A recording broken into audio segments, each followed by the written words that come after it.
चलो हम लोग शुरू करते हैं हमारा फाइनेंशियल मैनेजमेंट का अगला topic which is capital structure.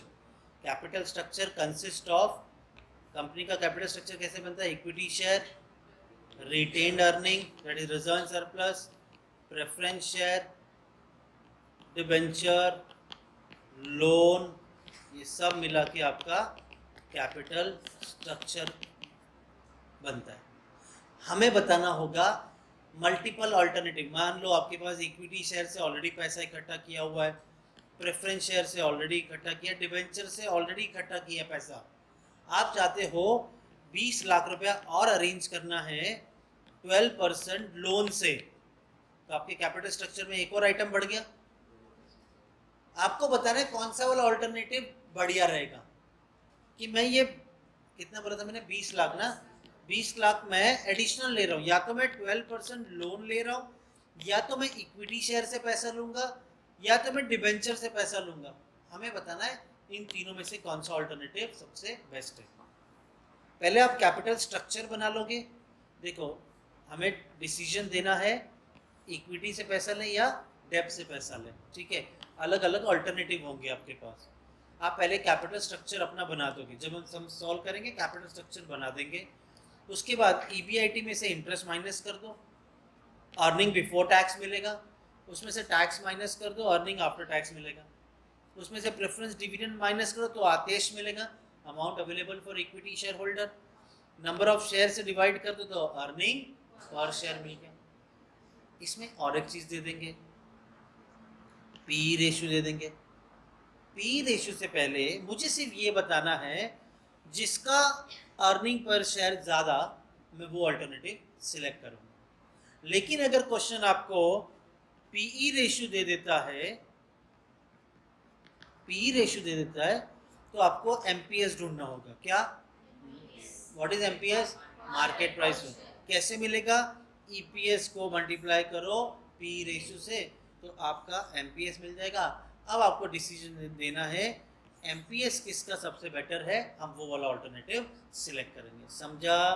बड़ा सिंपल सा टॉपिक है, थोड़ा ध्यान दो।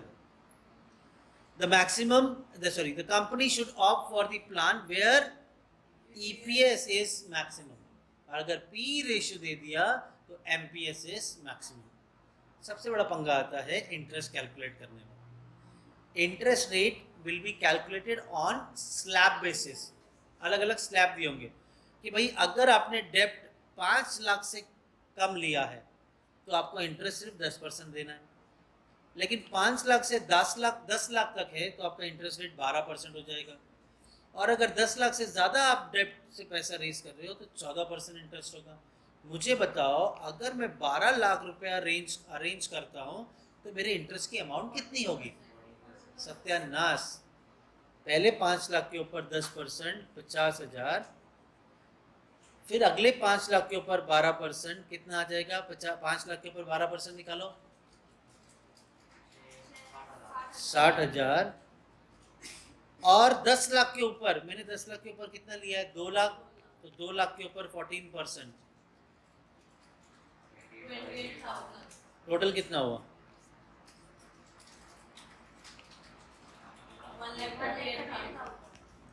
1,38,000 इज माई इंटरेस्ट। बड़ा सिंपल लगा ना सर? हमारा तो 12 लाख है, 12 लाख ज़्यादा जाता है, 14% दे दो। अब स्लैब रेट का मतलब है हर स्लैब को कैलकुलेट करना होगा। समझा?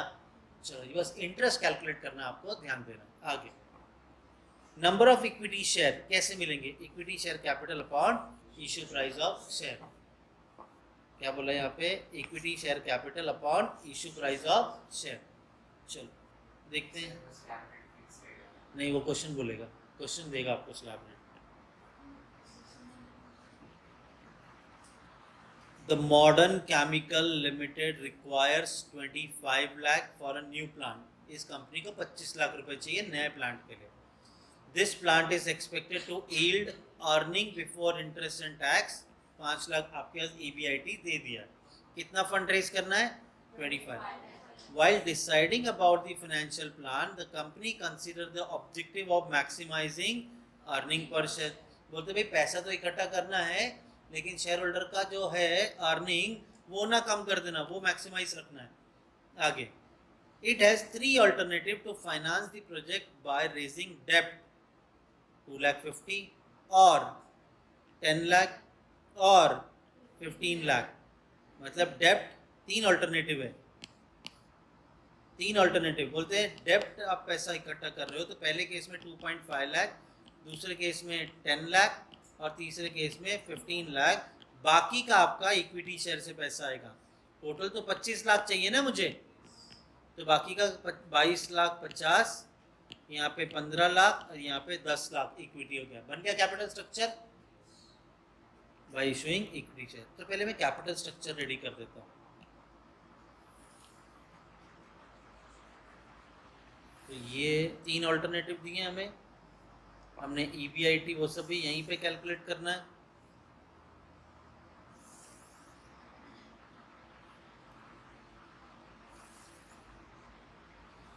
ये हो गया मेरा ऑल्टरनेटिव 1, ये हो गया मेरा ऑल्टरनेटिव 2, ये हो गया मेरा ऑल्टरनेटिव 3।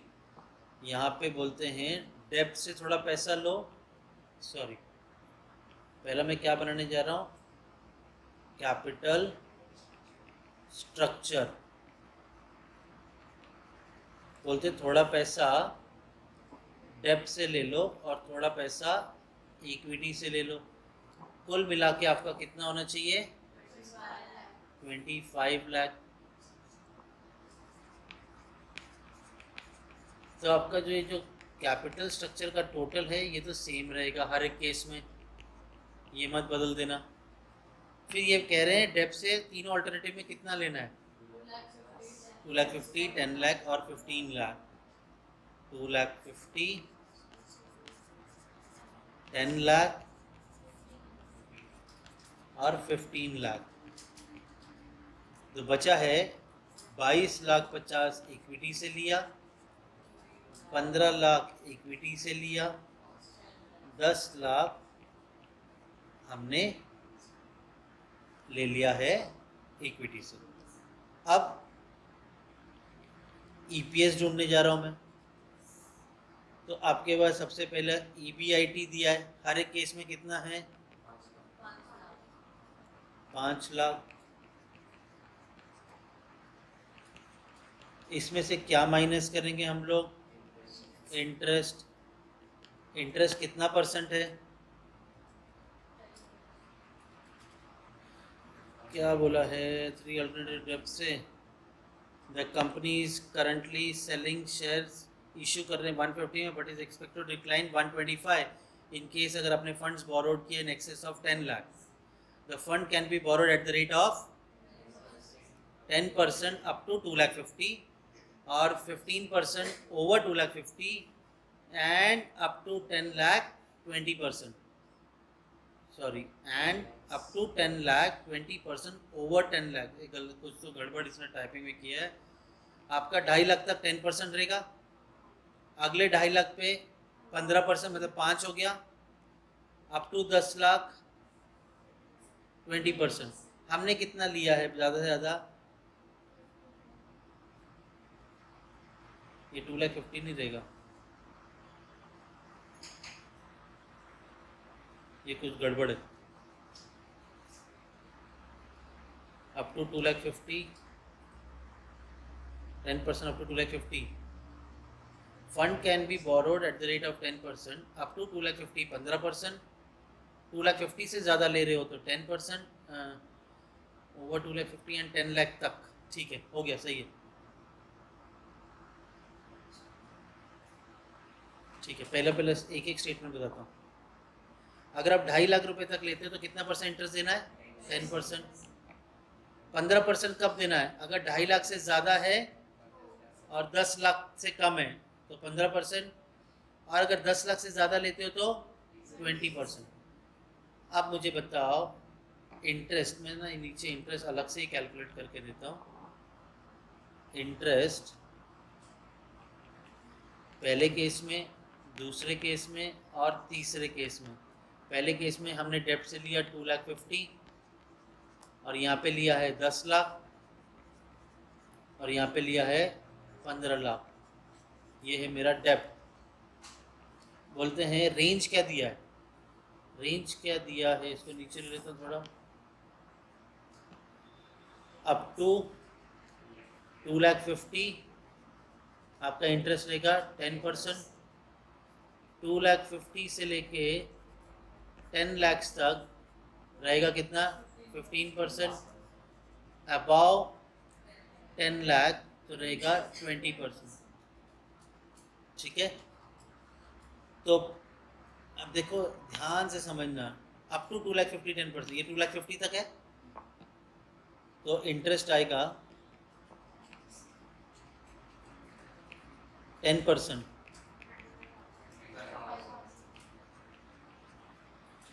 2,50,000 से 10 लाख, अब ये कहाँ तक है, तो इंटरेस्ट कितना होगा,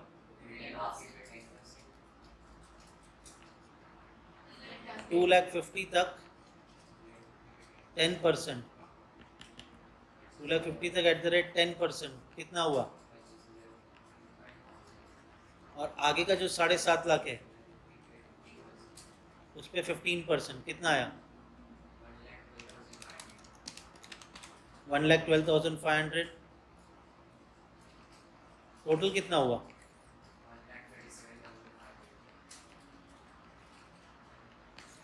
डन। अब ये 15 लाख से अबाव मतलब 10 लाख से अबाव है, तो यहाँ पे 2,50,000 तक 10% 25,000 होता है, और आगे का जो है 10 लाख तक मतलब 7,50,000 पे 15% 1,12,500, और 10 लाख के अबाव 5 लाख है, उस पर 20% कितना हुआ, तो आपका टोटल इंटरेस्ट कितना हुआ,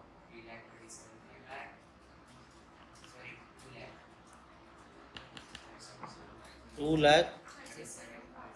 तीनों केस में इंटरेस्ट मिल गया,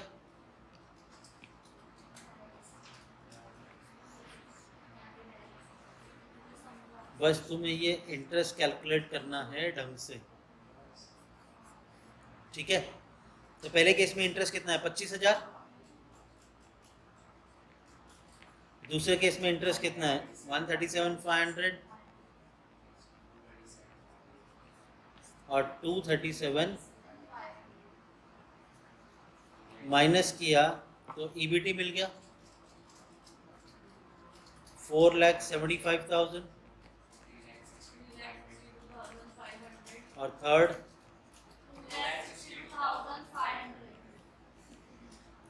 चलो आगे टैक्स कुछ बोला है, 50% टैक्स है, तो less tax at the rate 50%, तो ईएटी मिल जाएगा कितना, तो बचेगा भी 2,37,500, 181,250, तो बचेगा भी कितना, 181,250, 131,250, तो बचा कितना, 131,250। ईएटी अब माइनस प्रेफरेंस डिविडेंड, आपके कैपिटल स्ट्रक्चर में प्रेफरेंस शेयर है क्या, तो यही आपका क्या बन गया,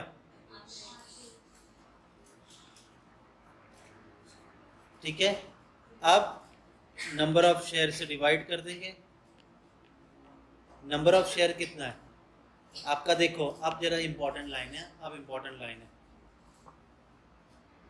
ये मैं हाईलाइट कर देता हूँ।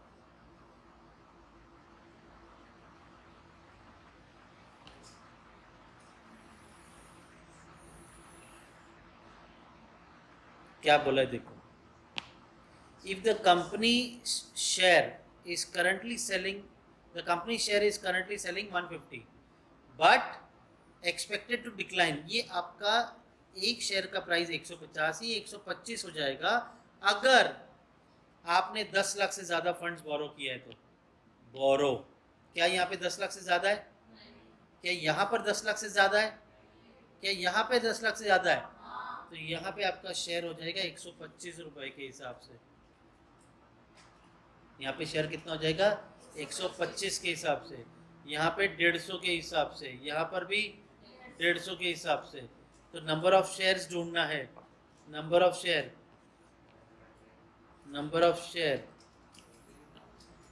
तो आप क्या करोगे, नंबर ऑफ शेयर कैसे ढूंढोगे? Sorry 22,50,000 divided by 150। तो यहाँ पे आपके शेयर आ गए, और 15 lakh divided by 150 is 10,000 share, 8,000 share. ठीक है, तो लो भाई ईपीएस मिल गया। आतिश upon number of share,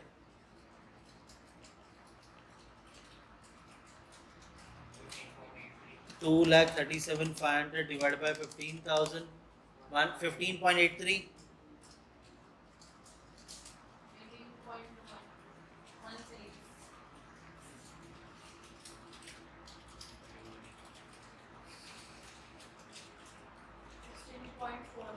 131,250 divided by 131,250 divided by 8,000, तो 16.41 बराबर। मैं इसे थोड़ा सा नीचे ले लेता हूँ क्योंकि कमेंट भी करना है अभी।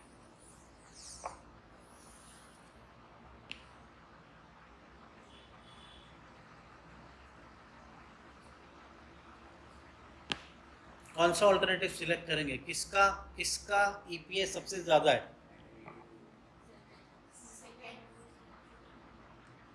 तो यहाँ पे कमेंट लिखेंगे alternative 2 with 10 lakh debt and 15 lakh equity is to be selected as its EPS is higher। समझा? कोई दिक्कत है? चलो सॉल्यूशन 2 में चल। हाँ चलो इंटरेस्ट कैलकुलेट करना, इंटरेस्ट खेल लेते, चलो इंटरेस्ट थोड़ा खेलते हैं। मैं आपको रेंज देता हूँ, ये एग्जांपल है। मैं रेंज देता हूँ 0 to 2,50,000 at the rate 10%, 2,50,000 to 5 lakh 15%, 5 lakh to 10 lakh 20%, about 10 lakh तो हो गया 25%। मैंने रेंज दे दिया। मैं ऑल्टरनेटिव 1 लेता हूँ जिसमें मेरा डेप्ट है 7 लाख। ठीक है, तो पहले 2,50,000 तक तो 10% लगेगा। 2,50,000 इंटू 10% इज 25,000। फिर वो बोलते हैं 2.5 लाख से 5 लाख, ये तो 5 लाख से ज़्यादा है ना, तो कितना हुआ 2.5 लाख से 5 लाख तक कितना होता है? 2.5 लाख ही होता है। तो अगले 2.5 लाख के ऊपर मैं 15% चार्ज करूंगा, कितना हो जाएगा? 37,500। फिर बोलते हैं 5 लाख से ज़्यादा और 10 लाख से कम, ये 5 लाख से ज़्यादा है और 10 लाख से कम है। मैंने कितने अमाउंट तक अब तक इंटरेस्ट चार्ज कर दिया? कितने अमाउंट तक चार्ज किया? 5 लाख तक चार्ज किया। पहले 2.5 लाख क्योंकि यहाँ पे 2.5 लाख ही है, फिर 2.5 लाख क्योंकि इन दोनों का डिफरेंस 2.5 लाख ही आता है। अब कितने पे चार्ज करूंगा मैं इंटरेस्ट?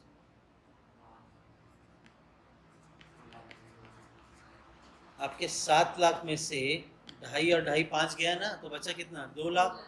इस पे कितना % चार्ज होगा इंटरेस्ट?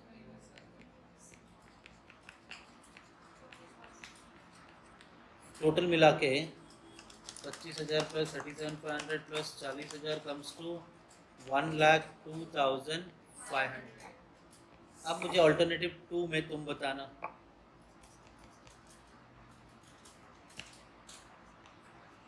यहाँ पे मैंने लिया है 12 लाख। ठीक है, आप बताओ कैसे चार्ज होगा? ये दो तो सेम ही रहेगा ना,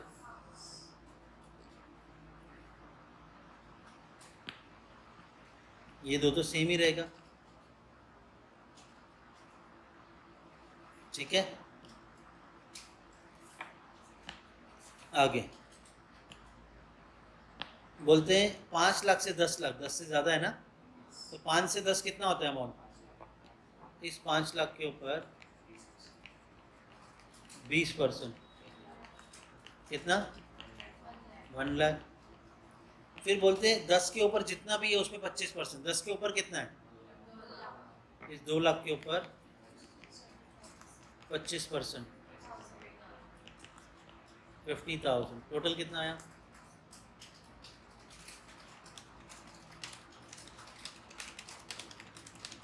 2,12,000। समझा अभी, क्लियर है इंटरेस्ट कैसे कैलकुलेट करते हैं। चलो solution 2, the existing capital structure of XYZ limited is as under. पहले से उनके पास इक्विटी शेयर से थोड़ा पैसा है, रिटेन अर्निंग से थोड़ा पैसा है, प्रेफरेंस शेयर से थोड़ा पैसा है और डिबेंचर से पैसा है। The existing rate of return of the company is 12% और इनकम टैक्स है हमारा 50%। The company requires a sum of ₹25 lakh to finance the expansion programme. और कितना पैसा चाहिए तुमको, ये टोटल कितना है, 1 करोड़, 1 करोड़ है, और कितना चाहिए, 25 लाख, टोटल कितना आया। मतलब तुम कितने भी ऑल्टरनेटिव बनाओ, कितने भी ऑल्टरनेटिव बनाओ, ये 1,25,00,000 ही रहेगा, है ना। आगे क्या क्या ऑप्शन दे रहे हैं, considering the following alternative, 20,000 equity share issue करो 25 रुपए प्रीमियम पे। एक इक्विटी शेयर 100 का था, पहले से है इक्विटी शेयर, बोलते और इक्विटी शेयर से इश्यू करो, जो 25 रुपए प्रीमियम हो तो रिटेन अर्निंग में चले जाएगा। दूसरा केस बोलते हैं 10% प्रेफरेंस शेयर से लाओ ये 25 लाख, हमारे पास प्रेफरेंस शेयर ऑलरेडी थे और आ गए। उसके बाद तीसरा कहता है 8% डिबेंचर से लाओ, हमारे पास 7% का डिबेंचर ऑलरेडी है और आ रहा है, ठीक है। It is estimated that P/E ratio in this case of equity and preference and debt debenture financing would be 20, 17 और 16। आपका P/E रेशियो दे दिया, और P/E रेशियो दे दिया तो आपको MPS ढूंढना पड़ेगा और उस पर आप कमेंट करोगे, समझा। Which of the following alternative would be considered best। तो पहले हम बनाएंगे, कितने ऑल्टरनेटिव दिए आपको, 1, 2, 3,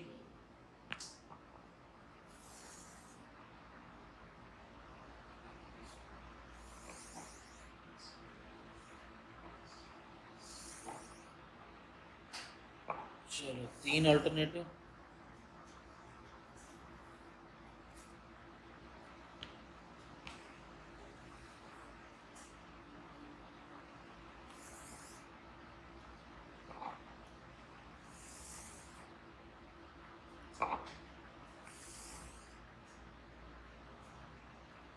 जरा ध्यान देना, अभी पिछली बार इंटरेस्ट अलग तरीके से कैलकुलेट हुआ था, अब अलग तरीके से कैलकुलेट होगा। ये है ऑल्टरनेटिव 1, ये है ऑल्टरनेटिव 2, ये है ऑल्टरनेटिव 3। हमारे पास पहले से क्या था, इक्विटी शेयर कितना था, कितना था इक्विटी शेयर, चल फिर वो कोई भी केस हो 40 लाख तो है ही है ना।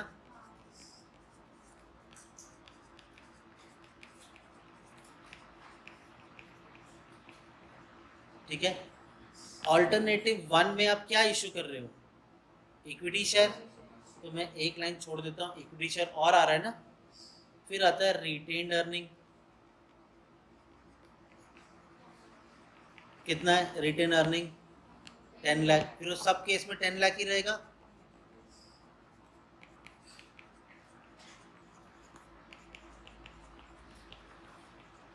सेकंड केस में आप, और पहले केस में आपका प्रीमियम भी आ रहा है, तो आपका रिटेन अर्निंग और बढ़ेगा, तो एक लाइन उसके लिए भी छोड़ देता हूँ। फिर क्या था, 9% प्रेफरेंस शेयर, 9% है ना,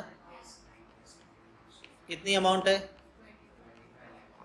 25 लाख तो हर केस में रहेगा।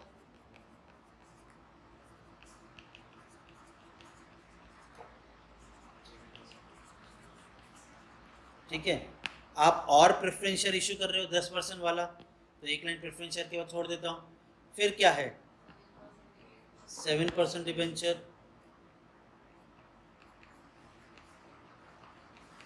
कितना है? हर केस में रहेगा, एग्जिस्टिंग है ना, तो रहेगा ही रहेगा। ठीक है, फिर और डिबेंचर इश्यू हो रहा है, तो आपका कैपिटल स्ट्रक्चर मिला के कितना होना चाहिए? 1,25 करोड़, क्योंकि आप 25 लाख रुपया और रेस कर रहे हैं। अब मैं रेस करता हूँ। पहला केस कह रहा है 20,000 इक्विटी शेयर 100 रुपये का और 25 रुपये प्रीमियम। यहाँ पर और इक्विटी शेयर इश्यू हुआ। पहले केस में कितने शेयर इश्यू कर रहे हैं?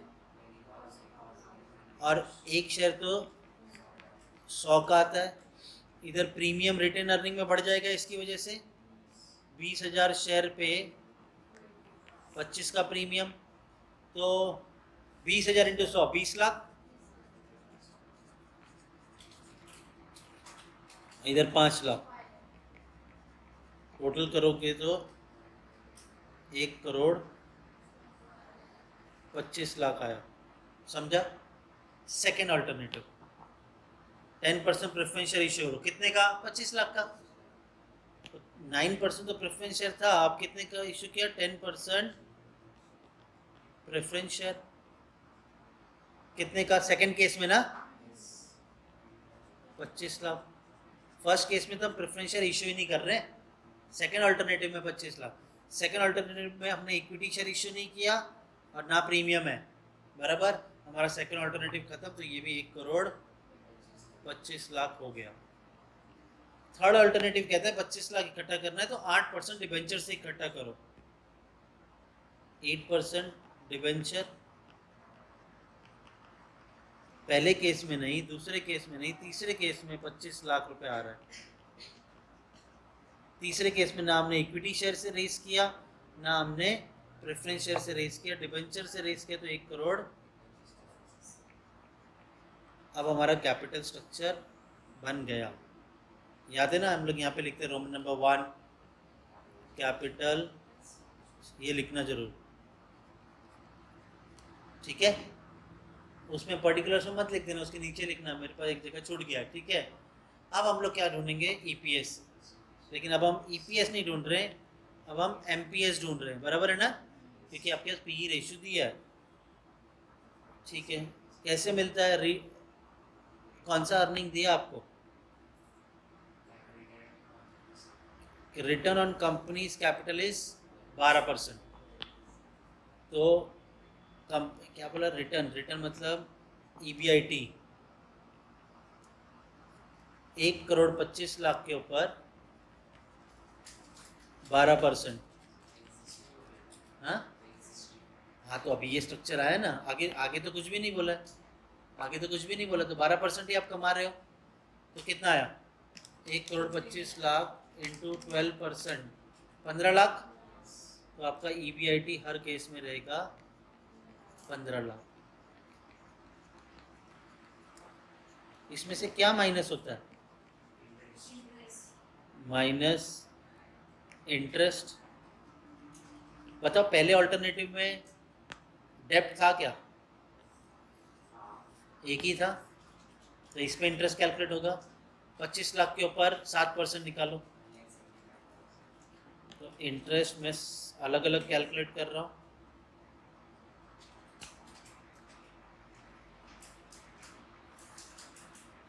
इंटरेस्ट एक तो मैं कैलकुलेट कर रहा हूँ 7% वाला, जो कि पहले केस में। देखो, ये जो 7% है ना, ये पहले केस में भी है, दूसरे केस में भी है, तीसरे केस में भी है। तो 25 लाख के ऊपर इंटू 7% आ रहा है 1,75,000। तो आपका इंटरेस्ट 1,75,000 तो है हर केस में।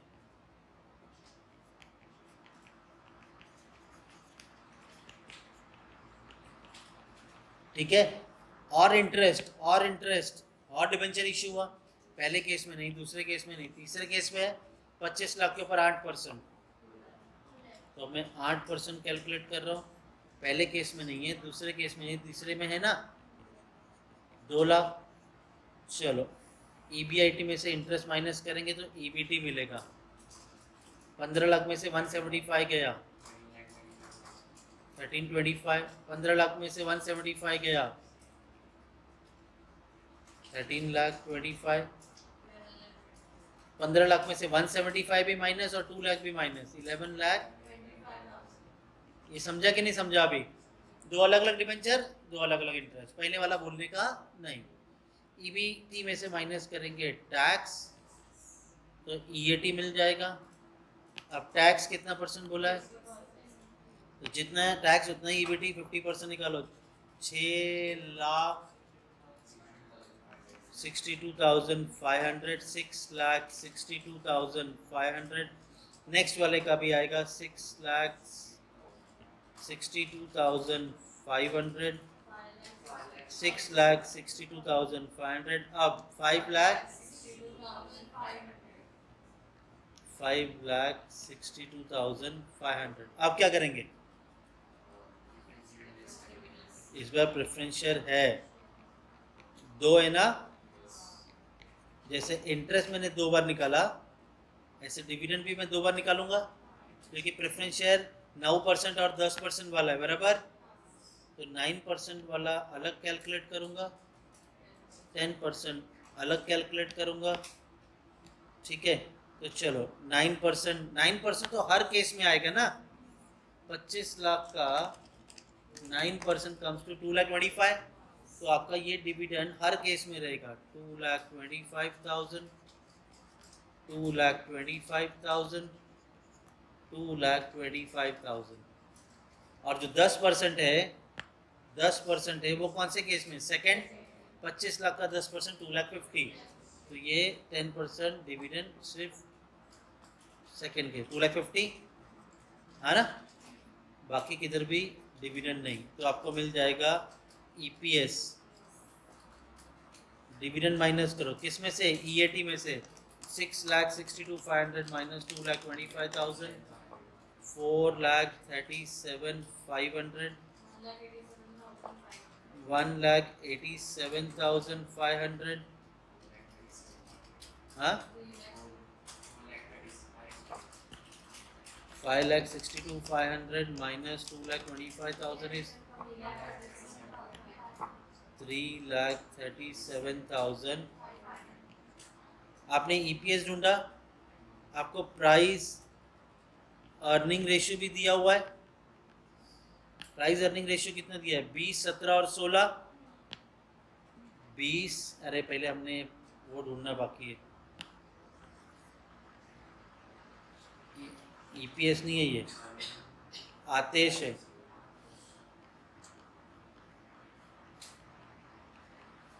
अब EPS ढूंढेंगे किससे? नंबर ऑफ शेयर से डिवाइड करके। अब जरा ध्यान देना, number of share, number of equity share ढूंढ रहा हूं मैं, बराबर। आपका एक इक्विटी शेयर कितने का है? 100 रुपए का। तो 60 lakh divided bye 100, 60 lakh divide by 100 कितना आया? 60,000 शेयर। दूसरे केस में और तीसरे केस में 40 लाख ही है। 40 लाख डिवाइडेड बाय 100 और 40 lakh divided bye 100 is 40,000 share. 40,000 share. तो आप क्या करोगे? आतेश को डिवाइड करोगे नंबर ऑफ शेयर से, तो आपको मिल जाएगा EPS 7.29,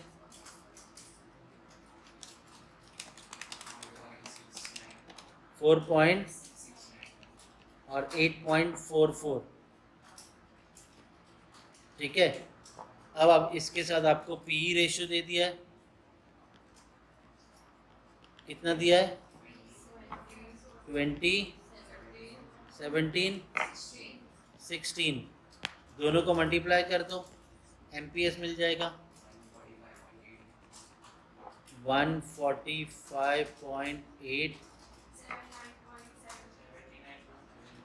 73.0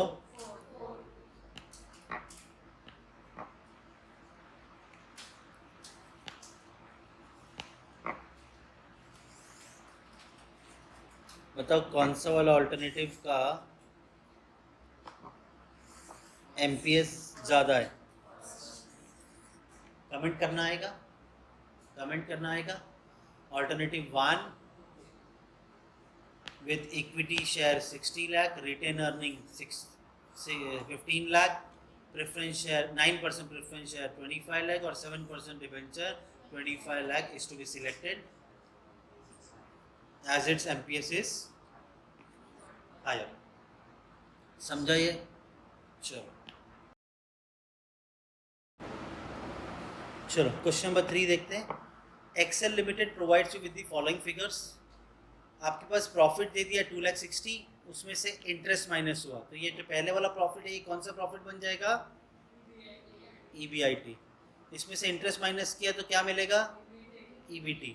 अच्छा, इंटरेस्ट माइनस किया 12%, जिसकी अमाउंट है 60,000। तो अगर इंटरेस्ट पता है तो डेब्ट भी मालूम पड़ जाएगा। तो आपका डिबेंचर हुआ कि भाई अगर 16% नहीं 12% अगर 60,000 है तो 100% हमारा डेब्ट कितना, क्रॉस मल्टीप्लाई करके कितना आया है? 5 लाख। तो आपका डिबेंचर हमें मिल गया 5 लाख। ये क्लियर? उसके बाद टैक्स माइनस किया तो EAT मिल गया। नंबर ऑफ शेयर दे दिए 40,000, 10 रुपये का एक शेयर है तो 40,000 को 10 से मल्टीप्लाई किया तो आपके पास इक्विटी शेयर कितना आया? 40,000 इंटू 10 कितना आया? तो आपके पास कैपिटल स्ट्रक्चर में दो चीज़ें पता चल गई, डिबेंचर और इक्विटी शेयर। आगे EPS आपने फाइंड आउट कर लिया, अर्निंग पर शेयर कैसे? Profit after tax upon number of shares. तो आपको कितना मिला? 2.5। उसके बाद मार्केट प्राइस इन्होंने खुद ही ढूंढ के दे दिया है और PE रेशियो दिया है हमें 10। हम क्या करते हैं? EPS को प्राइस अर्निंग रेशियो से मल्टीप्लाई करते हैं तो आपको मिलता है ना MPS। चलो ये हो गया। आगे बोला था company has an undistributed reserve 6 lakh. मतलब आपके पास पहला डिबेंचर तो था, दूसरा इक्विटी था और तीसरा क्या आया है?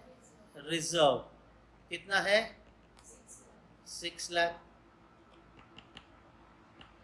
चलो ठीक है, तो आपका टोटल कैपिटल स्ट्रक्चर कितना हुआ?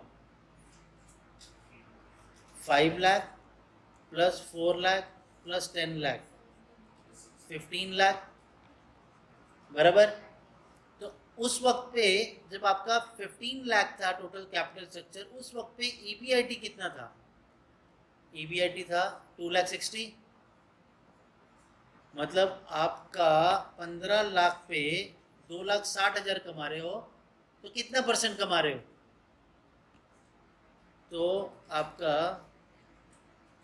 2,60,000 डिवाइडेड बाय 15 लाख इंटू 100, तो आपका कितना आया? Return on investment is 17.33%। क्यों निकाला ये 17.33? तो देखो आगे क्या बोला। आपके पास रिजर्व 6 लाख था, कंपनी को नीड है 2 लाख की फॉर एक्सपांशन। मतलब आपका कैपिटल स्ट्रक्चर में 3 आइटम थे, एक और बढ़ जाएगा 2 लाख का। This amount will earn the same rate as fund already employed. आपका फंड एम्प्लॉयड था 15 लाख, आप कमा रहे थे 2,60,000, तो आपकी अर्निंग कितनी हुई थी? 17.33। मतलब जब ये 2 लाख बढ़ जाएगा तभी भी आपकी अर्निंग कितनी रहेगी? 17.33। आगे you are inform that dept equity ratio, मतलब डेप्ट अपॉन डेप्ट प्लस इक्विटी, अगर आपका डेप्ट इक्विटी रेशियो 35% से ज़्यादा है तो आपका PE रेशियो बदल के कितना हो जाएगा? 8। पहले कितना था PE रेशियो? 10। अब कितना हो जाएगा? 8। And raise the interest rate 8% and rise the interest rate on addition amount borrowed to 14%। जो अगर आपने डेप्ट से पैसा लिया तो वो 14% वाला डेप्ट होगा. You are required to ascertain the probable price of the share if the additional funds are raised as debt. तो आपका पहला ऑल्टरनेटिव में 1 में डेप्ट आ जाएगा, और आगे बोल रहे हैं if the amount is raise by issuing equity, तो आपका सेकेंड ऑल्टरनेटिव हो जाएगा इक्विटी से. ठीक है, चलो अब पहले तो मैं कैपिटल स्ट्रक्चर ढूंढूंगा.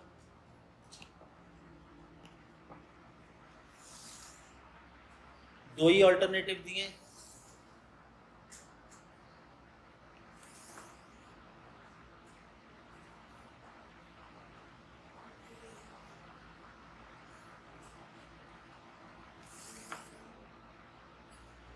ये है मेरा ऑल्टरनेटिव 1, पैसा कहाँ से आएगा, डेब्ट से. ऑल्टरनेटिव 2, पैसा कहाँ से आएगा, इक्विटी से. ठीक है, अब मेरा कैपिटल स्ट्रक्चर जो है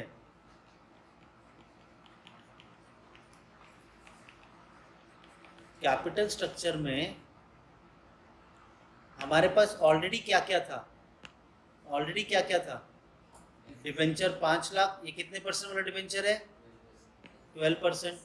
5 लाख का डिवेंचर, इक्विटी शेयर 4 लाख का, रिजर्व 6 लाख का. ये तो पहले से था. पहला क्या था, 12% डेब्ट. कितना, ये तो एग्जिस्टिंग है, तो एग्जिस्टिंग तो दोनों केस में आएगा. उसके बाद इक्विटी था, इक्विटी कितना था, 4 लाख दोनों केस में. उसके बाद रिजर्व था 6 लाख, दोनों केस में एग्जिस्टिंग था. लेकिन ऑल्टरनेटिव 1 क्या कहता है, आप डेब्ट से पैसा लो जितना एडिशन चाहिए. तो एडिशन जो चाहिए आपको वो आप 14% डेब्ट से रेज कर लो, विच इज कितना एडिशन रेज करना है, 2 लाख. या तो एडिशन आप कर रहे हो तो इक्विटी से करो, सेकंड अल्टरनेटिव 2 लाख. तो आपका कैपिटल स्ट्रक्चर हो गया दोनों केस में 17 लाख. अब अगर मैं एमपीएस फाइंड आउट करने जाऊंगा तो मुझे ईबीआईटी चाहिए सबसे पहले. उसमें से इंटरेस्ट माइनस कर देंगे, याद है. अब ईबीआईटी तो मुझे ओरिजिनल केस में बोला 2,60,000 बोलते हैं. अब आपका अगर 2 लाख रुपीज बढ़ भी जाता है तो आपका सेम रेट रहेगा, मतलब 17.33%. इसका मतलब मेरा ईबीआईटी अब रहेगा, मेरा न्यू कैपिटल स्ट्रक्चर है 17 लाख, उसका 17.33% विल बी माई ईबीआईटी, ये फंड रेज करने के बाद. तो 17 लाख इंटू 17.33% कम्स टू 294,610, 2,94,610 दोनों केस में. ये डन. अब इंटरेस्ट माइनस करेंगे तो ध्यान देना 12% इंटरेस्ट है और 14% इंटरेस्ट है. 12% पहले ऑल्टरनेटिव में, 14% पहले ऑल्टरनेटिव में, सेकंड ऑल्टरनेटिव में 14% नहीं है. तो अब मैं इंटरेस्ट कैलकुलेट करूंगा, एक तो 12% कैलकुलेट करूंगा, एक 14% कैलकुलेट करूंगा. पहले केस में 5 लाख का 12% 60,000. दूसरे केस में 5 लाख का 12% 60,000. और एक है 14%, पहले केस में 2 लाख का 14% 28,000. और सेकंड केस में ऑल्टरनेटिव डिबेंचर 14% है ही नहीं, तो डैश. इंटरेस्ट माइनस करके क्या मिलेगा, आपको मिलेगा ईबीटी. ईबीटी माइनस करो, 294,610 माइनस 60,000 माइनस 28,000, 2,06,610. और यहाँ पे इसमें से क्या माइनस हो जाएगा, और क्वेश्चन में क्लियरली बोला हुआ टैक्स कितना परसेंट है, 50%. तो 50% टैक्स माइनस करेंगे तो ईएटी मिलेगा. चलो टैक्स कैलकुलेट करो. 50% 1,03,305. 1,03,305, तो बच गया कितना 1,03,305। सेकंड केस में और बचा कितना 1,17,000। टैक्स माइनस करने के बाद ईएटी मिल गया, माइनस क्या करेंगे प्रेफरेंस डिविडेंड, वो तो है ही नहीं। प्रेफरेंस शेयर है क्या हमारे कैपिटल स्ट्रक्चर में, नहीं है कहीं पर भी, तो प्रेफरेंस डिविडेंड नहीं माइनस होगा, तो बचा क्या यही आतेश क्या होता है अमाउंट अवेलेबल टू। अब क्या करूंगा मैं number of share, number of share पहले केस में दिख रहा है इक्विटी शेयर कितना है 4 लाख, एडिशन इक्विटी शेयर नहीं है तो पहले केस में 4 लाख है, ठीक है, और एक शेयर कितने का है 10 रुपये का। तो चलो यहाँ पे पहले केस में 4 लाख डिवाइडेड बाय 10 तो कितने शेयर हुए 40,000। दूसरे केस में इक्विटी है 4 लाख और फिर से इक्विटी है 2 लाख, तो 6 लाख हो गया। तो दूसरे केस में 6 लाख डिवाइडेड बाय 10 तो कितने शेयर्स हो गए। अब आतेश divided by number of shares you will get EPS, तो 1,03,305 डिवाइडेड बाय 40,000 2.58, तो ईपीएस मेरा आया 2.58 1.96 ईपीएस मिल गया। अब प्राइस अर्निंग रेशियो दिया था ना क्वेश्चन में, अब वो प्राइस अर्निंग रेशियो के बारे में देखो क्या बोल रहे हैं। अगर आपका डेप्ट इक्विटी रेशियो 35% से ज़्यादा है तो आपका पी रेशियो 8 हो जाएगा, नहीं तो 10 ही रहेगा। मैं दोनों केस में डेप्ट इक्विटी रेशियो ढूंढता हूँ। डेप्ट इक्विटी रेशियो कैसे मिलेगा, डेप्ट अपॉन डेप्ट प्लस इक्विटी इंटू 100, ठीक है। पहले केस में डेप्ट कितना है, ये रहा डेप्ट और ये रहा डेप्ट बराबर 5 और 2 6 7 लाख, तो पहले केस में 7 लाख का डेप्ट है अपॉन डेप्ट प्लस इक्विटी, डेप्ट 5 लाख और 2 लाख 7 और इक्विटी कितना है 4 लाख प्लस रिजर्व मत बोलना क्योंकि इक्विटी और रिजर्व साथ में चलता है, ठीक है। तो कितना हुआ डेप्ट इक्विटी 17 लाख, तो 7 lakh divided bye 17 lakh into 100 कितना परसेंट आया 41.18%।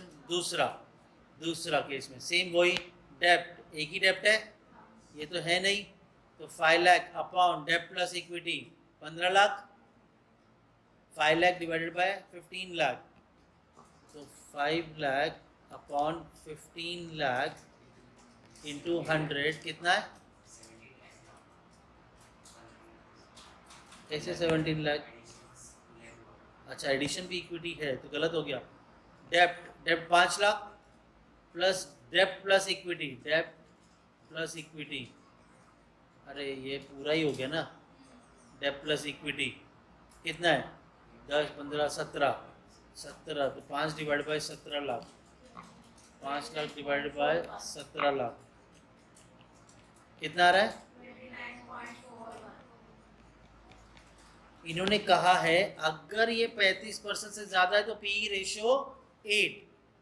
मुझे बताओ क्या ये डेप्ट इक्विटी रेशियो 35% से ज़्यादा है, तो यहाँ पर पीई रेशियो कितना आएगा 8, नहीं तो 10 ही रहेगा।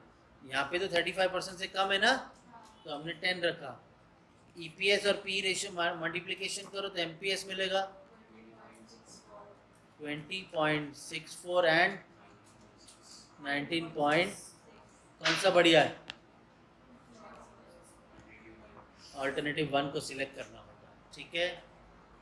कोई दिक्कत, 3 तरह से ही सम आएंगे। Question number 1 2 3। क्वेश्चन नंबर 1 में आपको इंटरेस्ट बहुत कैलकुलेट करना पड़ा स्लैब के हिसाब से। क्वेश्चन नंबर 2 में दो अलग अलग क्या थे, डेप्थ थे, तो दो अलग अलग परसेंटेज कैसे, इस तरह से निकाला था, बराबर। और तीसरा ये केस में एक तो आपको ईबीआईटी कैलकुलेट करना है और दूसरा डेप्ट इक्विटी रेशियो से पता करना है कि हमारा पीई रेशियो कितना, ये तीन के अलावा कुछ भी नहीं आएगा। क्लियर है? हाँ, चलो अभी कैपिटल स्ट्रक्चर के अगले पार्ट पे चलते हैं। इसको बोलते हैं हम लोग कैपिटल स्ट्रक्चर थ्योरी। अगर आपको value of firm find out करना है, फर्म के इसमें डेब्ट होता है, इक्विटी होता है, प्रेफरेंस शेयर होता है, डिबेंचर, जो भी है पूरे कैपिटल स्ट्रक्चर में। इस वजह से value of firm find out अगर करना है, ओवरऑल वैल्यू फाइंड आउट करना है फर्म का, तो फॉर्मूला है ईबीआईटी अपॉन व्हाट इज केओ, overall cost, WACC, overall cost of capital. अगर वैल्यू ऑफ सिर्फ डेब्ट फाइंड आउट करना है तो कितना इंटरेस्ट पे कर रहे हो अपॉन कॉस्ट ऑफ डेब्ट, तो कितने का डेब्ट है वो वैल्यू उसकी मिल जाएगी। वैल्यू मतलब अमाउंट, फर्म ने कितना कमाया और what was the overall cost divide किया, तो फर्म का ओवरऑल वैल्यू डेब्ट इक्विटी सब मिला के। सिर्फ डेब्ट कितना है वो पता करना है, तो कितना इंटरेस्ट दिया डिवाइडेड बाय कॉस्ट ऑफ डेब्ट, तो आपको मिल जाएगा डिबेंचर का वैल्यू। वैसे अगर आपको कॉस्ट ऑफ इक्विटी पता करना है तो इक्विटी के लिए ईबीआईटी में से पहले माइनस करो इंटरेस्ट, तो जो वैल्यू बनती है वो बनती है इक्विटी शेयर होल्डर का value divided by cost of equity, तो आपको मालूम पड़ जाएगा overall value of the equity. ये तीन फॉर्मूले। पहले पार्ट में क्या था, कैपिटल स्ट्रक्चर बनाना है, फिर ईपीएस या एमपीएस फाइंड आउट करके बेस्ट ऑल्टरनेटिव सिलेक्ट करना है। यहाँ पे वैल्यू फाइंड आउट करके देनी है। जब मैं डेब्ट की बात करता हूँ तो यहाँ पे मुझे डिबेंचर की अमाउंट मिलेगी, यहाँ पे मुझे इक्विटी की अमाउंट मिलेगी, और यहाँ पे मुझे इक्विटी प्लस डिबेंचर दोनों की वैल्यू मिलेगी। डन। तो मुझे बताओ, अगर मेरा वैल्यू ऑफ फर्म है 20 लाख, जिसमें से मेरा डेब्ट है 5 लाख, तो बताओ इक्विटी कितना। समझा? क्लियर है? चलो इसके रिगार्डिंग हम लोग कुछ सम देख लेते हैं।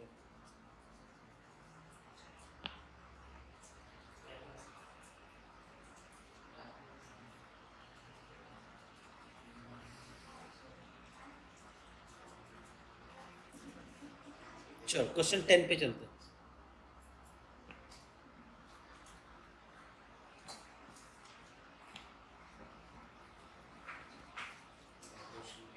पहले क्वेश्चन 10 ले लेते हैं। देखो क्या बोला है, EBIT of PHIL India Limited is 5 lakh. EBIT मिल गया। The company has 10%, 20 lakh rupees का डिबेंचर हो गया, और the equity capitalization that is K E दे दिया है। केई कौन से फॉर्मूले में यूज हुआ था अभी अभी? लास्ट मतलब क्या, लास्ट बोलोगे क्या? Value of equity. तो सबसे पहले हम वैल्यू ऑफ इक्विटी ढूंढ सकते हैं, फिर you are required to calculate market value of equity and value of the company. ठीक है, दोनों ढूंढ देंगे। तो पहले value of equity is equals to EBIT minus interest upon K. EBIT कितना दिया है? EBIT दिया है 5 लाख, तो EBIT 5 lakh minus interest. Interest तो डेब्ट पे कैलकुलेट होगा, 20 लाख का 10%, सो 20 लाख का 10%, और अपना कॉस्ट ऑफ इक्विटी कितना दिया है? 0.16, तो ये हो गया 5 lakh minus 2 lakh divided bye 0.16। तो बताओ 3 lakh divided bye 2 lakh, sorry 3 lakh divided bye 0.16 कितना आ रहा है? 18,75,000 आपको वैल्यू ऑफ इक्विटी मिल गया। डन। क्या पूछा था? मार्केट वैल्यू ऑफ इक्विटी ढूंढ दिया। फिर क्या पूछते हैं? Value of the company. Value of the company कैसे मिलता है? Value of firm. ठीक है, वैल्यू ऑफ द फर्म क्या फॉर्मूला था? EBIT अपॉन KO, ठीक है ना। मेरे पास वैल्यू ऑफ फॉर्म दिया है, EBIT वैल्यू ऑफ फॉर्म नहीं दिया, EBIT दिया है, KO नहीं दिया है। अरे एक फॉर्मूले में दो चीज़ मिसिंग, सॉल्व होगा क्या? नहीं। तो एक काम करेंगे, पहले एक पेज बढ़ाएंगे, उसके बाद में हम क्या करेंगे, वैल्यू ऑफ फॉर्म ढूंढ लेंगे। मैं इसको हटा के यहाँ ले लेता हूँ। अब वैल्यू ऑफ फॉर्म में ढूंढ के दिखाता हूँ आपको। Value of firm is equals to value of equity plus value of डेब्ट। आपका वैल्यू ऑफ इक्विटी अभी अभी ढूंढा आपने 18,75,000, और डेब्ट कितना था आपका? डेब्ट 20 लाख। तो आपका वैल्यू ऑफ फर्म कितना आ गया? अब हमारा फॉर्मूला सॉल्व हो जाएगा। Value of firm 38,75,000 is equals to EBIT कितना है? 5 लाख अपॉन KO। न्यूमरेटर में अमाउंट है, डिनोमिनेटर नहीं है, तो इंटरचेंज हो जाएगी जगह। KO लेफ्ट हैंड साइड आ गया। 5 लाख अपॉन 38,75,000 कितना? 0 पॉइंट बोलते हो यार। 5 लाख डिवाइडेड बाई 38,75,000 0.1290 1290, मतलब ये आ गया ओवरऑल कॉस्ट 12.90%, 100 से मल्टीप्लाई करके। Done. Overall cost of capital हमने ढूंढ दिया। देखो वैल्यू ऑफ इक्विटी पूछा, तो ये वैल्यू ऑफ इक्विटी ढूंढ दिया। फिर हमें पूछा है वैल्यू ऑफ कंपनी, तो हमने वैल्यू ऑफ फर्म ढूंढ दिया। फिर पूछा है ओवरऑल कॉस्ट ऑफ कैपिटल, हमने overall cost of capital KO भी ढूंढ दिया। डन। चलो अब हो गया ये। अब लेते हैं 11th वाला सम पहले।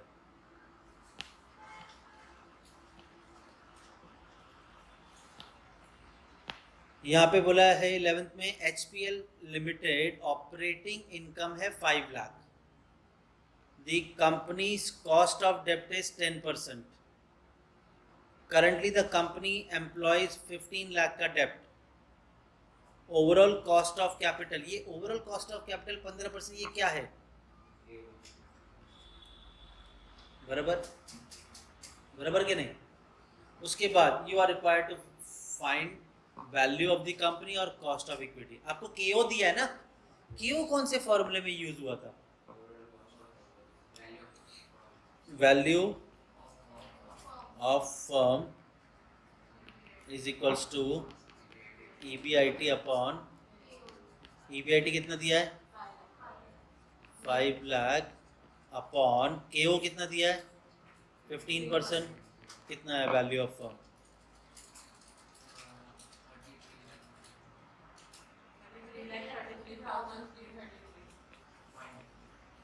ठीक है 33,33,333। इसमें इसमें इसमें क्या क्या है बताओ? डेब्ट भी है, इक्विटी है। ओवरऑल मिला के ना, ओवरऑल मिला के 33 आया ना। तो value of firm is equals to डेब्ट प्लस इक्विटी। आपका वैल्यू ऑफ फर्म कितना है? 33,33,333। और डेब्ट कितना है? डेब्ट बोला है आपको 15 लाख। इक्विटी पता है? नहीं। तो 33,33,333 में माइनस हो जाएगा 15 लाख, तो जो बच गया वो इक्विटी। तो इक्विटी कैपिटल कितना है? 18,333। डन। देखो क्या पूछा था? Total value of the company ढूंढ के दिया। टोटल वैल्यू ऑफ कंपनी ये, कॉस्ट ऑफ इक्विटी, अभी कॉस्ट ऑफ इक्विटी निकालना बाकी है। इक्विटी की अमाउंट निकाली है, लेकिन कॉस्ट ऑफ इक्विटी अभी तक निकाला नहीं है। कॉस्ट ऑफ इक्विटी के लिए कौन सा फॉर्मूला अप्लाई करेंगे बताओ? वैल्यू ऑफ इक्विटी, ये सेकंड था ना, ये फर्स्ट था। वैल्यू ऑफ इक्विटी फॉर्मूला क्या है? EBIT minus interest upon KE। Value of equity आया 18,33,333। आपका EBIT है 5 लाख माइनस इंटरेस्ट, आपका डेप्ट है 15 लाख, 10% वाला 1,50,000 हो गया। 1,50,000 अपॉन KE, जगह इंटरचेंज हो जाएगी, KE लेफ्ट हैंड साइड में गया, ये हो गया 3,50,000। 5 लाख में से 1,50,000 गया तो 3,50,000 अपॉन 18,33,333, 0.19, तो कितना आया? 19.09%। वैल्यू ऑफ इक्विटी से कॉस्ट ऑफ इक्विटी ढूंढा। डन। चलो अब सॉल्व करते हैं फोर्थ वाला सम। Fourth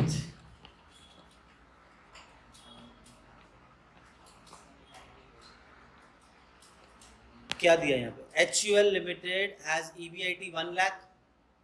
The company makes use of debt and equity as capital. Sorry, debt and equity capital. The company has 10% debenture जिसकी वैल्यू है 5 lakh and the company equity capitalization rate 15%. क्या ये 15%? ठीक है, आगे you are required to compute the current value of. अब KE दिया है तो KE के लिए फॉर्मूला क्या है? KE कौन से फॉर्मूले यूज होता है? Value of equity is equals to EBIT minus interest upon,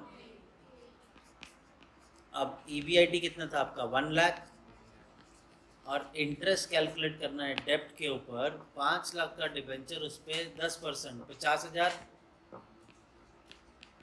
और KE कितना है? 0.15, तो 50,000 अपॉन 0.15, तो वैल्यू ऑफ इक्विटी कितना निकला? 3,33,333। तो वैल्यू ऑफ इक्विटी मिल गया। और क्या पूछा है? वैल्यू ऑफ कंपनी पूछा है, तो value of company is equals to डेप्ट प्लस इक्विटी। आपका डेप्ट कितना था? 5 लाख, और इक्विटी कितना है? 3,33,333। तो आपका वैल्यू ऑफ कंपनी आ गया 8,33,333।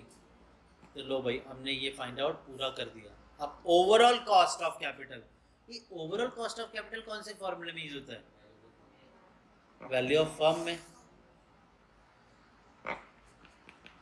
Value of firm EBIT KO। Value of firm तो मिल गया हम लोग को 8,33,333। EBIT है 1 लाख, KO ढूंढना है, तो KO लेफ्ट हैंड साइड में गया, 1 लाख अपॉन 8,33,333, कितना? 0. बस इतना ही आया, तो ये आ गया आपका 12%। समझा? चलो ये भी हो गया। फिफ्थ पे चलते हैं। The company expected annual net operating income that is EBIT 50,000। The company has ₹2 lakh, 10% का debenture, equity capitalization rate KE दे दिया है 12.5%। अब KE दिया है तो KE वाला फॉर्मूला यूज होगा।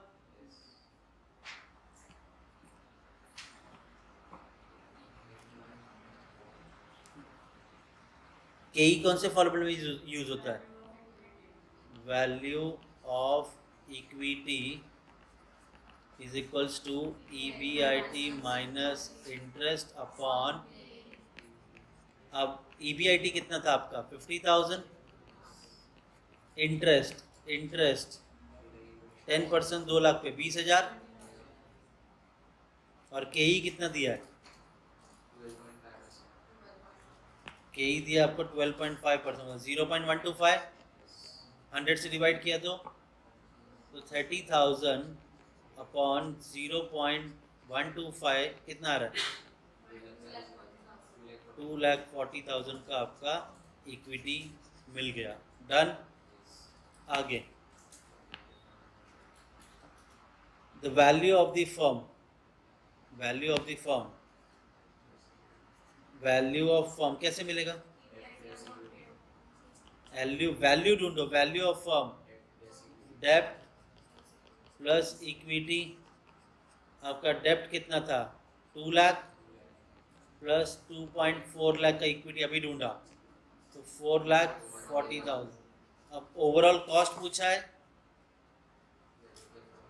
ओवरऑल कॉस्ट पूछा है ना, ओवरऑल कॉस्ट KO कौन से फॉर्मूले में यूज होता है, value of firm is equals to EBIT upon KO, value of firm 4,40,000 है इक्वल्स टू EBIT 50,000 है upon KO left hand side में गया 50,000 upon 4,40,000,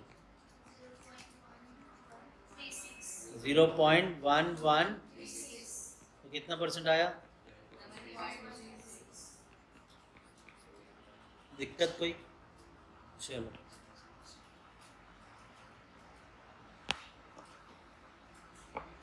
following from the following data find the value of each equity, value of each equity, value अब तक हम क्या ढूंढते थे, वैल्यू ऑफ इक्विटी ढूंढते थे, अब value of each equity, value पर शेयर ढूंढना है। ठीक है, मोदी गिलानी मिलर अप्रोच के हिसाब से EBIT दिया हुआ है आपको, नंबर ऑफ शेयर्स दिए हुए हैं, डिबेंचर 12% वाला पहले केस में तो नहीं है, दूसरे केस और तीसरे केस में है। Every firm expect 12% return on investment, KO आपका KO दे दिया आप लोग को। ठीक है, तो सॉल्व करेंगे, क्या क्या है, PQR,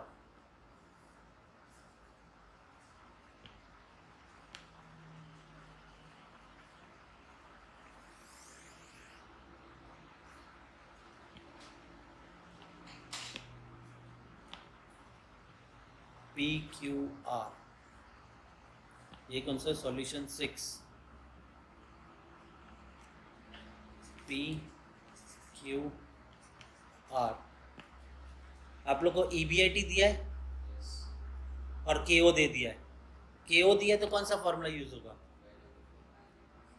value of firm, formula क्या है, EBIT अपॉन, EBIT कितना आपका, हर एक का अलग अलग है, नहीं सेम है, 13 लाख, और KO कितना है 0.12, 13 लाख अपॉन 0.12, 13 लाख अपॉन 0.12, तो कितना आया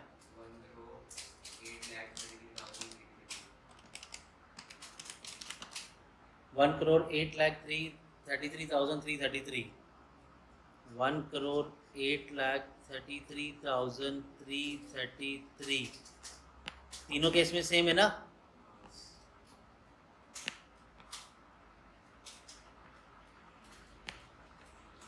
ठीक है, अब इक्विटी ढूंढना है, ये क्या है, मेरा वैल्यू ऑफ फर्म है। ठीक है, इस वैल्यू ऑफ फर्म में से अगर मैं डेप्ट निकाल दूं तो वैल्यू ऑफ इक्विटी मिलेगा। ये क्या है, मेरा वैल्यू ऑफ फर्म मिला, इसमें से लेस करता हूं मैं डेप्ट तो मुझे इक्विटी मिल जाएगा। ठीक है, ठीक है, अब डेप्ट कितना आपका पहले केस में डेप्ट डिबेंचर है ही नहीं, फिर 9 और 1 लाख, यहाँ पे है नहीं, तो यहाँ पे 9 लाख और इधर 1 लाख,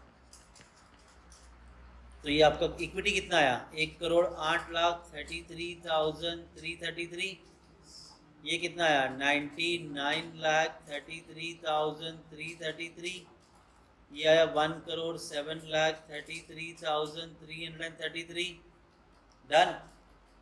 ये तो वैल्यू ऑफ इक्विटी मिला, मुझे पर शेयर चाहिए, तो नंबर ऑफ शेयर कितना है, number of share 3 lakh, 2.5 lakh, 2 lakh, 3 lakh, 2.5 lakh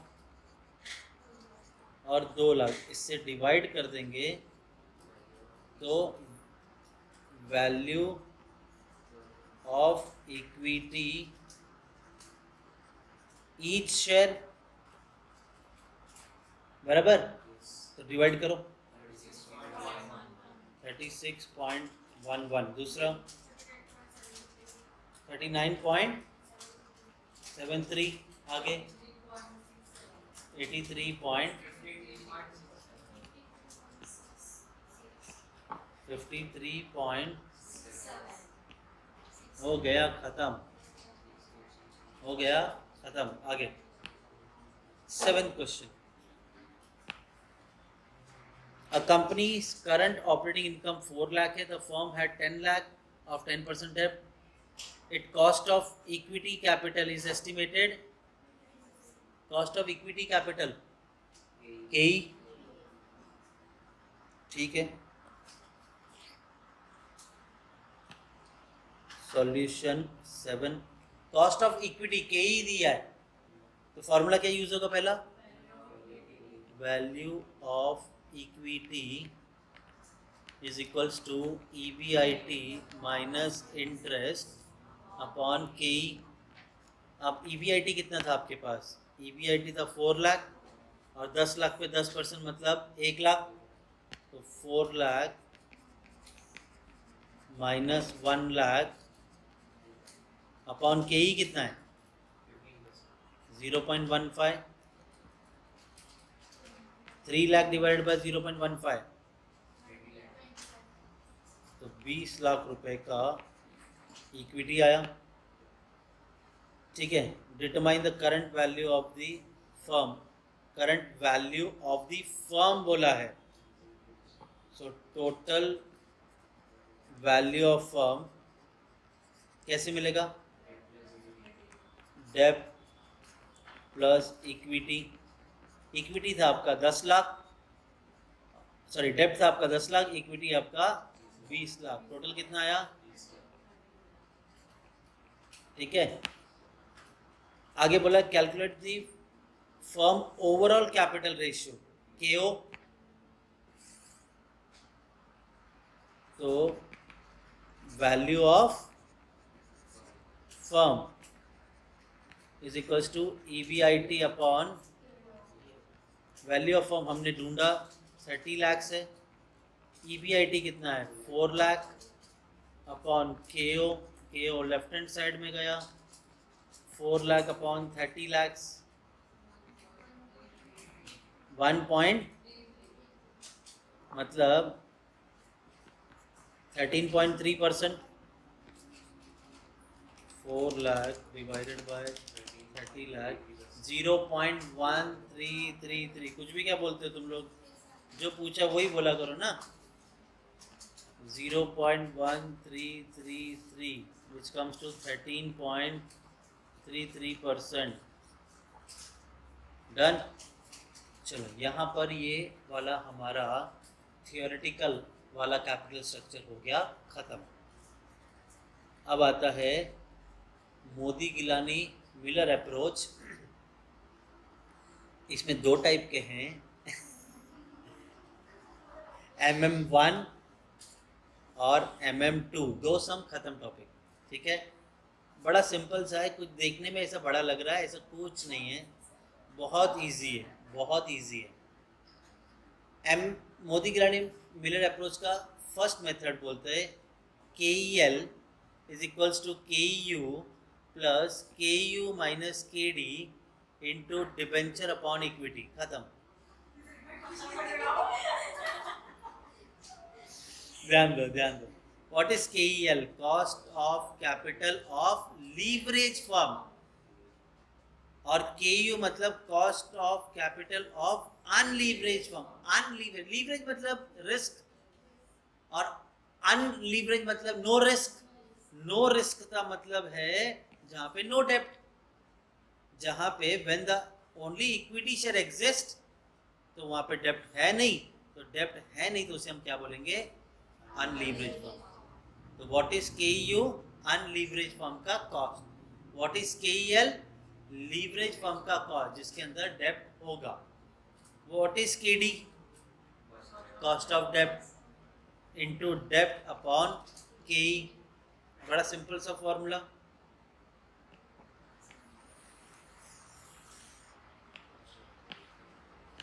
चलो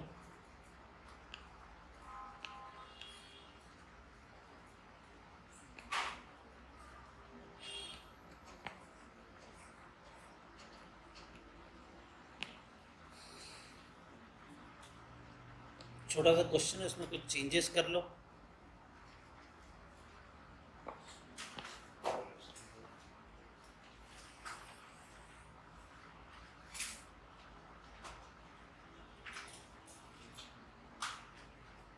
प्रिंट नहीं हुआ, टाइप नहीं हुआ।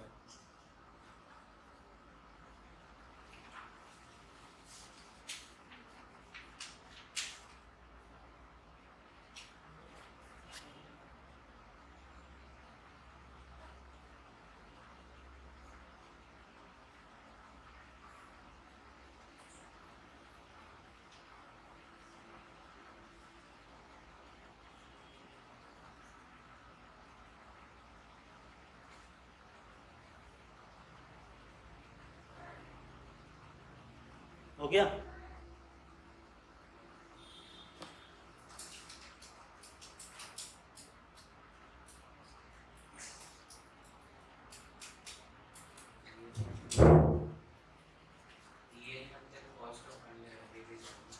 KEL लीवरेज जहाँ पे रिस्क है, जहाँ पे डिबेंचर होगा। KU अनलीवरेज, रिस्क नहीं है, no dept. Mid air currently has no डेप्ट, आ गया no dept. It's an all equity company, डेप्ट से पैसा नहीं ले रहे। Expected EBIT is 24 lakh. EBIT is not expected to increase overnight. EBIT आपका बढ़ेगा नहीं, सेम रहेगा। So mid-air is in a no growth situation, बढ़ेगी नहीं company. There are no taxes, so tax T is 0%. Mid-air payouts all of its income as dividend, जो कमाती है पूरा डिविडेंड दे देती है। If mid-air begins to use debt, अगर वो डेप्ट ले, it can borrow at a rate of 8%। तो आपको लो भाई KD मिल गया, KD मिल गया। कितना है KD?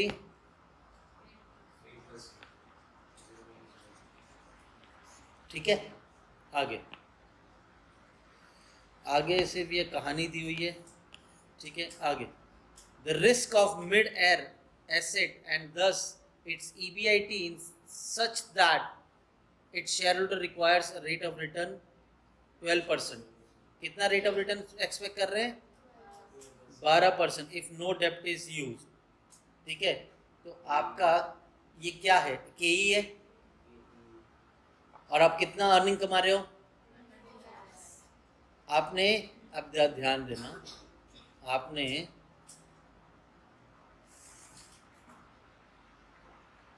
कितना इन्वेस्ट किया था कैपिटल में, दैट इज इक्विटी में, कि आपको 12% के हिसाब से अर्निंग हुआ है 24 लाख का। एक ऐसी अमाउंट आपने इन्वेस्ट की जिस पे आपको 12% मिला तो 24 लाख है, तो आपने इन्वेस्ट कितना किया था?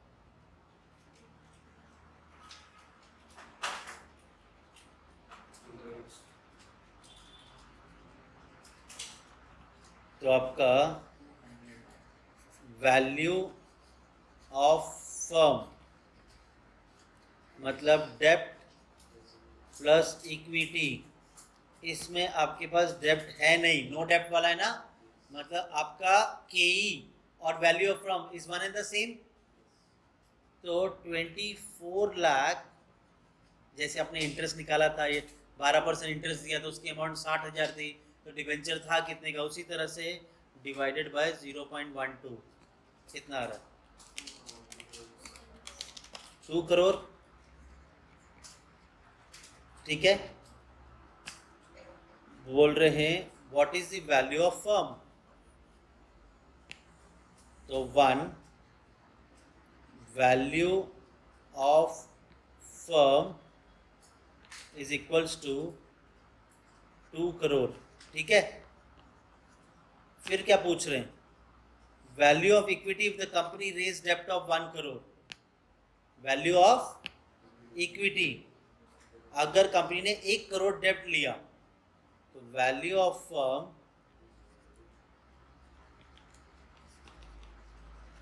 इज इक्वल्स टू डेप्ट प्लस इक्विटी। आपका वैल्यू ऑफ फर्म 2 करोड़ है, डेप्ट से कितना रेज करने बोल रहे हैं? 1 करोड़। तो मिल जाएगा ना इक्विटी, 2 करोड़ माइनस 1 करोड़, तो आपका इक्विटी कितना हुआ? 1 crore. What is KEL? What is KEL? What is KEL ढूंढना है। ठीक है, मुझे बताओ केयू कितना?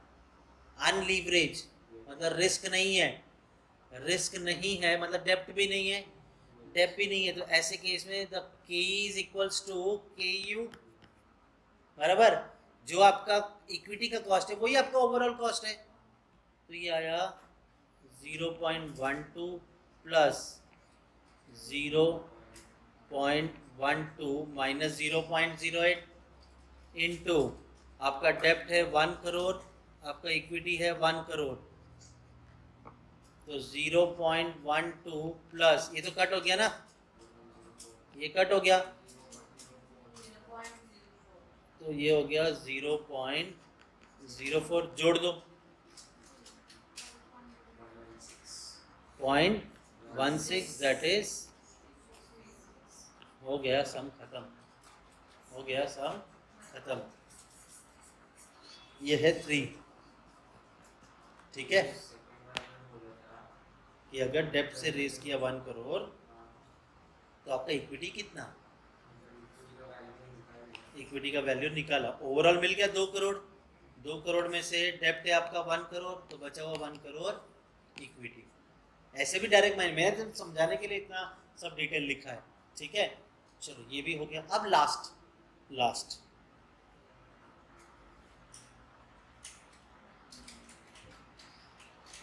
मोदी गिलानी मिलर अप्रोच का जो सेकंड मेथड है, इसमें टैक्स नहीं होता है, टैक्स होता है, इसमें टैक्स एग्जिस्ट करता है। तो अनलीवरेज फर्म जहाँ पे रिस्क नहीं है वहाँ का वैल्यू फाइंड आउट करना है, तो EBIT into 1 minus T upon KO। और अगर लीवरेज फॉर्म है तो पहले आपने अनलीवरेज कितना ढूंढा, उसमें प्लस करो डिबेंचर के ऊपर टैक्स रेट, डिबेंचर के ऊपर टैक्स रेट। कोई दिक्कत है? चलो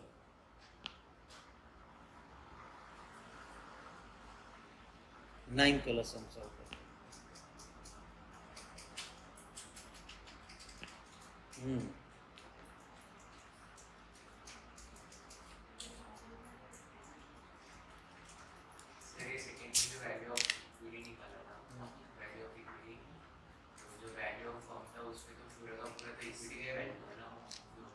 बराबर, मैक्सिमम 2 करोड़ ही कर सकते हैं, 2 करोड़ हमारा ओवरऑल वैल्यू है, हमारा ओवरऑल वैल्यू 2 करोड़ है, अगर 1 करोड़ हम डेप्ट से लेते हैं तो अगर हमने 1 करोड़ डेप्ट से लिया तो बचा हुआ इक्विटी से लेंगे। क्लियर? फॉर्मूला याद रहेगा अनलीवरेज लीवरेज का। आपके 10 सेकंड देता हूं, दोनों बाय ऐड करो।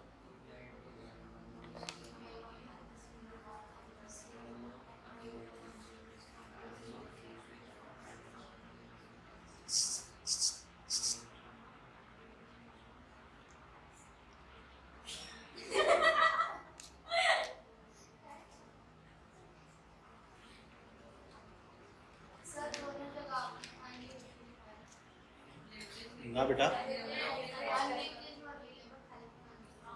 काय करू राहिले ताई,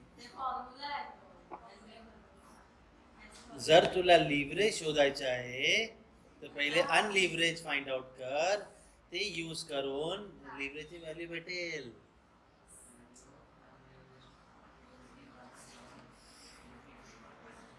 आई होप तुम्हें बाइट हो चुका है, नहीं बाइट हुआ पॉज करो बाइट करो। चलो क्वेश्चन नंबर 9। अच्छा उसके बाद ये जो सम्स है 12 से लेके वो सब तुम्हें पता है, वो आपके कॉस्ट ऑफ कैपिटल के सम्स होंगे और डिविडेंड पॉलिसी के क्वेश्चन से सॉल्व करते रहना।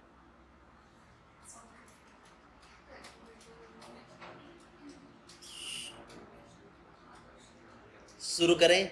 Last sum, there are two firms P and Q which are identical, दोनों identical मतलब similar है, except but एक point different है, except P does not use any debt। तो आपका P जो हो गया वो unleverage है and do not use any debt in its capital structure, while Q has 8,09% debenture in its capital structure। तो आपका जो दूसरा कंपनी है Q वो लीवरेज फॉर्म है। तो दोनों का फॉर्मूला समझा, अनलीवरेज में अनलीवरेज का फॉर्मूला लगाओ, लीवरेज में लीवरेज का फॉर्मूला लगाओ। ठीक है, चलो 8 लाख का डेप्ट है 9% के हिसाब से। Both the firm have earning before interest and taxes 2,60,000 EBIT and the capitalization rate is 10%, तो ये KE हो गया। Assuming the corporate tax 30%, calculate the value of firm according to the MM hypothesis। पहले क्या ढूंढेंगे? वैल्यू ऑफ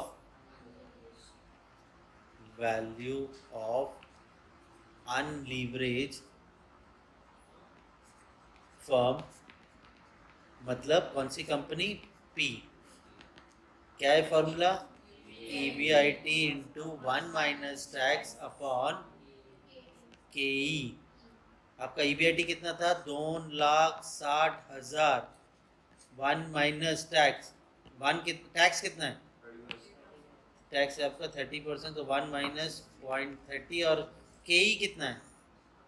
KE कितना है? 0.10। तो 2,60,000 into 0.70,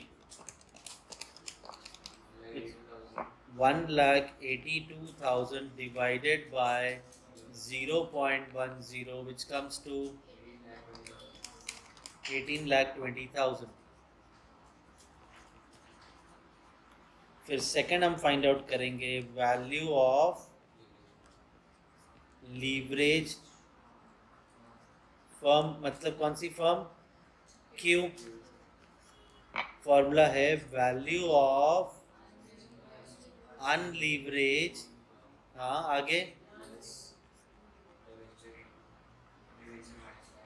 plus debenture into tax.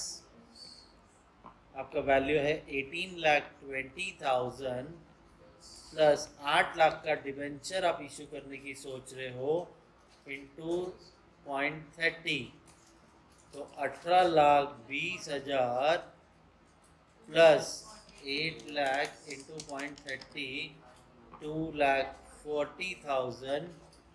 So your comes to 20,60,000। Any problem? Sure, no problem।